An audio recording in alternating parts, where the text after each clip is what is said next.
Welcome, football fans, to a Monday morning here at the Call Sheet Daily podcast on the Fans First Sports Network. I'm your host, Kevin Smith. This is a Monday morning opener, another new week of shows. Really excited to bring you 5 new shows this week. First, before we start, hope everybody, all the dads out there, had an excellent Father's Day. I was joking on our Hot Route episode on Friday that I hope you got the big piece of chicken. Feels like, Father's Day is a day where dad actually winds up doing a lot of work, a lot of barbecues where dad's cooking and grilling. Very different experience from Mother's Day, as it should be. Mothers absolutely have the harder of the two in terms of responsibilities. I have witnessed childbirth. If men were bearing children, there would be no overpopulation problems in the world. It is not for the faint of heart, man. But dads, again, hope you had a great Father's Day. I spent most of my Father's Day in Delaware, where my son was playing in a basketball tournament. And we wound up staying overnight on Saturday night. And I found myself at the hotel watching the UFL championship game, the United Football League championship between the DC Defenders and the Michigan Panthers. I'm not sure if there are a lot of listeners out there who caught that game. I actually opened up a thread on Twitter where I texted out or I tweeted out, anybody watching the UFL championship game, or is it just me? Do I have a problem? Do I need to seek some counseling for my football addiction? And a surprising number of people responded back. I mean, that tweet got thousands of views and many responses in the affirmative, that there were a lot of people who said that they were watching, and it was a great game. I mean, particularly if you like offense. The over-under was 52.5, and they hit the over before halftime. DC wound up winning the game. I think it was 56-34, something like that. There were around 90 total points scored. Really innovative schemes. I mean, I actually paused the TV and scribbled down one of the RPOs that I saw that was beautifully designed. An inside zone RPO with what we call a shoot route, which is like a flat route from an inside receiver out of a trips formation. So your widest receiver to the sideline and your slot receiver are going to stalk block, and your number 3 receiver is going to run a little route basically parallel to the line of scrimmage heading towards the sideline. And the quarterback's got the option to throw him the ball. And that's a fairly common RPO, but they wrinkled it up by having the outside receiver run a stalk and go on that corner.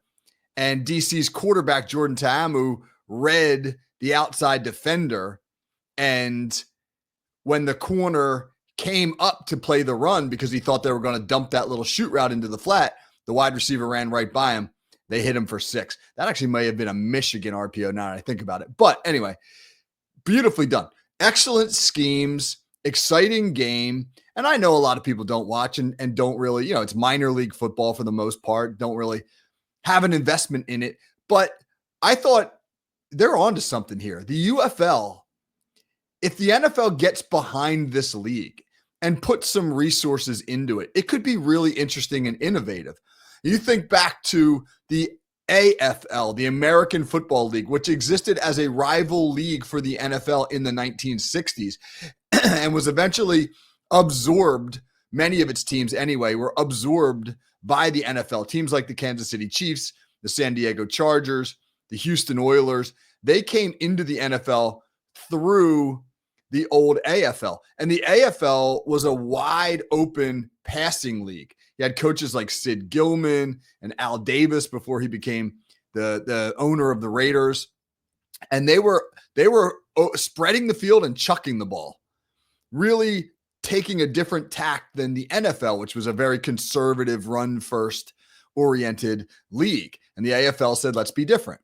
And the UFL has done the same thing. And it hasn't caught on yet. And I really think partially because people don't associate pro football with the springtime, but also because the NFL has not really made an investment in trying to promote that league like it could. So I think the NFL, if they got behind it, could really create a laboratory of sorts in which some of its coaches can experiment and you could really put some things and some ideas to work. And you've already got some really good coaches in that league, former NFL players like Anthony Becht, uh, you know, longtime college coaches like Skip Holtz. I mean, there are coaches in the league who really know what they're doing. And I'd love to see it grow. And the other thing I'd love to see is for the NFL to adopt a couple of the rules that exist in the UFL that make the game more exciting. I'll go through a couple of them right now. One of the things the UFL does is they allow for multiple scenarios with an extra point after you score a touchdown. There is no kicking of extra points in the UFL. You can go for 1 point, a 1 point conversion after a touchdown from the 2-yard line. You can go for a 2 point conversion from the 5-yard line, and you can go for a 3 point conversion from the 10-yard line. I don't love the 3 point conversion. I think that I think that's too much of a reward. Now, granted, one play from the 10-yard line is not easy to convert, and UFL teams converted their 3 point conversions at a really low rate, around 13, 14%. But it feels like I score a touchdown and then I got an opportunity. I might have to work 15 plays to move the ball 75, 80 yards. And it takes me 6-7 minutes off the game clock and I score 6 points. But then I get one play from the 10-yard line to score half that. That feels like it's weighted too much on the conversion. But I do like the emphasis of the 2 point conversion, the 2 point play. And I really think the NFL should move harder in that direction, encourage more 2 point conversions. I mean, just some numbers. In 2015, the NFL moved its extra point kick back from the kicker being on the 10-yard line to essentially the kicker being on the 25. They moved essentially the point of origin of the kick from the 2 point conversion line at the 3 back to the 17. So now the kicker lines up at the 25. It's a 35-yard field goal attempt. In 2015, under the old extra point, the success rate was 99.6. So it was almost an absolute automatic that you were going to make that extra point. Since they've moved it back, the success rate is 95.1 in that decade. It's been a decade since they moved it back. So you've gone from a 99 something percent success rate to 95. It's fallen about 4%. That's significant, I think, but it still makes the extra point an overwhelming bet to succeed. 2 point conversions are interesting. There are way more 2 point conversions that have been attempted since 2015, but the success rate hasn't changed. In 2015, teams went for 2 about 5% of the time, and they succeeded around 48% of the time. In 2014, this past year, teams went for 2 9.8% of the time, almost double, and they succeeded 47% of the time. They're succeeding at the exact same rate, just about 1% less than they were a decade ago, but they're going for it twice as more. That's the impact of analytics. And it makes sense. Think about this. If the extra point success rate has dropped to 95% and you get 1 point for a successful extra point, kicking it, but the 2 point rate is 47% and you get 2 points for it, then that's almost essentially the same. If you only have to make 1 out of 2 2-point conversions to get the same number of points you do to kick it twice, then look at that 47-point success rate on the 2 point conversion, double it, you're at 94. Yeah, 94%, which is roughly the same percentage of kicking. So you have about the same chance of getting 1 extra point, 1 2-point conversion, I should say, successfully as you do of kicking 2 extra points. So why not go for it more? My argument would be this. Don't encourage more point values under conversion rates. Make kicking the extra point a little bit harder. If you move the extra point attempt, kicking an extra point, back 5 more yards to the 20, that might not seem like a lot, but it's fairly significant. NFL kickers, so that would be the equivalent of a 37-yard field goal now. Rather than a 32-yarder, you're kicking a 37-yarder. NFL kickers made in 2024 37-yard field goal attempts 87% of the time. So now you're going from a 94% success rate given the existing kick, where the ball is basically spotted around the 22 and you're kicking about a 32-yard field goal, to an 87% rate if you're kicking it 5 yards further from 37. I think that would encourage more teams to go for 2. So why is that more important? Because you're leaving the best players on the field. You're bringing more strategy into the game. You're encouraging coaches to really think harder about how they want to execute and defend 2-point conversions. By the way, I think most people, when they think 2-point conversions, they think throwing the ball. But since 2015 in the NFL, 43% of passing attempts on 2-point conversions have been successful, while 61% of rushing attempts have been successful. Running the ball for a 2-point conversion, far more successful than passing the ball. But when you run it and you fail, I think people get like, what the hell? That's all they did? They can't come up with anything more interesting than that. You just ran the ball. So there seems to be this notion that throwing the ball is smarter, but it is not, at least according to the data. So that's one rule change I would love to see the NFL. Move the kickback 5 more yards and bring the 2-point conversion into play even more, because it's an interesting play. The UFL makes it really interesting. I'm not willing to go as far as they have, but I think the NFL could learn something there. They could also learn something from the onside kick. I mean, the NFL in 2024 had success. Teams attempting an onside kick had success on just 4% of their tries. It's almost impossible. And now with the new kickoff format, you have to declare when you're going to do an onside kick, so it takes the surprise element out of it. I don't like that. This year, they're going to move the ball 1 yard closer. So last year, the onside kick took place from the 35, and you kicked it going in. This year, they're going to move it to the 34. So that the team that is trying to recover the onside kick has a little better chance of getting there in time to make a play on the ball.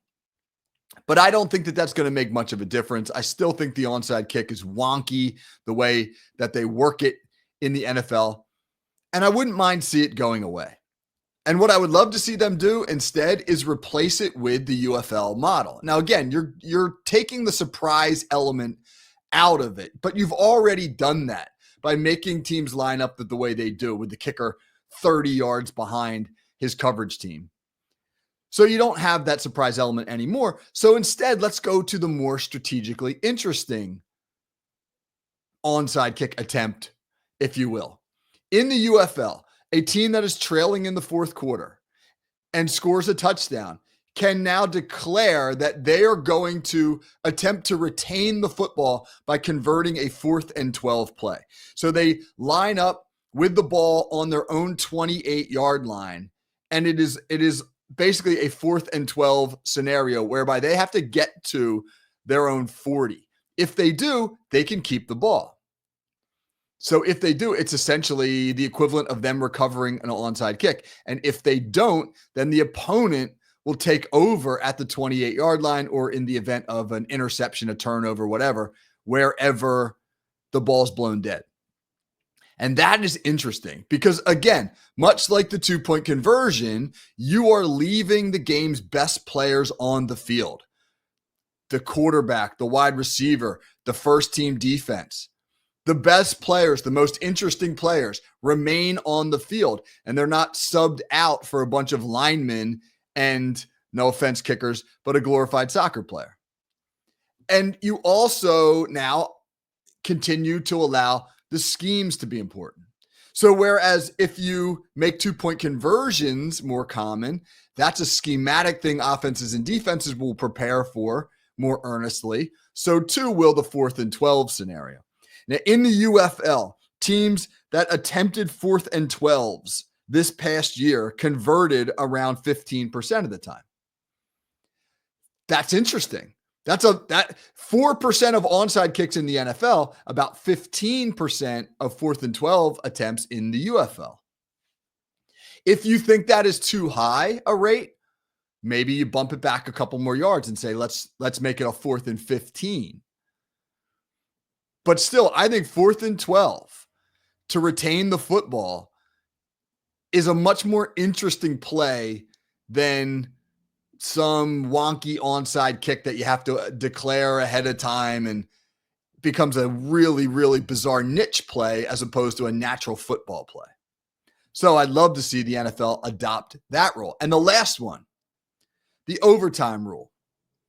Currently, in overtime in the UFL, this is really interesting. If you go to overtime, they don't play a 10-minute period like you do in the NFL. In the NFL, you have a 10-minute period by which now both teams get at least one possession, unless the first team can figure out how to run out the entire 10 minutes on their sole possession. And then there's no second possession. But if the game is still tied at the end of that 10 minutes, it's a tie game, which is the most unappetizing result of all time. In the UFL, overtime doesn't work like that. Instead, each team gets a play at the opponent's 5-yard line. It's basically sudden death, one for one. It's not sudden death unless the first team stops the second team. And then basically it becomes like that. It's 1 for 1. It's like penalty kicks in soccer. That's a much better analogy. It's penalty kicks in soccer. From the 5-yard line, if you score, the other team gets a chance to score from the corresponding 5-yard line. If you stop them, you get a win, etc. I don't like that as overtime in and of itself. I like that, though, if in the NFL you play a 10-minute overtime period and you get to the end of that 10 minutes and the game is still tied, rather than have a tie, which convolutes the playoff process when you're trying to figure out tiebreakers and things like that. And again, which is totally unappetizing for the players, for the fans, whomever. You want a resolution. Go to that penalty kick football scenario. We've just had a 10-minute overtime. We're still tied. All right, now we're going to the 5-yard line rule. Each team gets one play from the 5-yard line. If we're still tied after the first round, we go to a second round. And you keep going until there's a resolution. I think that is, again, another way to keep the best players on the field. The offense and the defense should be on the field as much as possible. The kicking units should be as minimized as possible. I'm not saying they're not important. Of course they are. I'm just saying the game is more interesting when it's being played as it was intended and not when the specialty units are involved. So those are 3 rule changes I would love to see the NFL adopt. Try to create more incentive for 2-point conversions by pushing the extra point back 5 more yards. Get rid of the onside kick, replace it with the 4th and 12 conversion attempt. And if you get to the end of overtime and you're still tied, go to a penalty kicks style resolution where both teams get a shot from the 5-yard line to score. I think that would really raise the intrigue. Imagine a Super Bowl coming down to that. One shot from the 5-yard line for the whole enchilada. That would be fascinating. All right, that is our Monday morning opener. Again, happy Father's Day to all the dads out there. Belated Father's Day. And for those of you who are not a father, right, have a great day. Have a great week. Summer's here. I hope the weather's good in your neck of the woods. Get out and enjoy. So for Kevin Smith here at the Call Sheet, this has been our Monday morning opener. Join me tomorrow and for the rest of the week. Have a great day, everybody.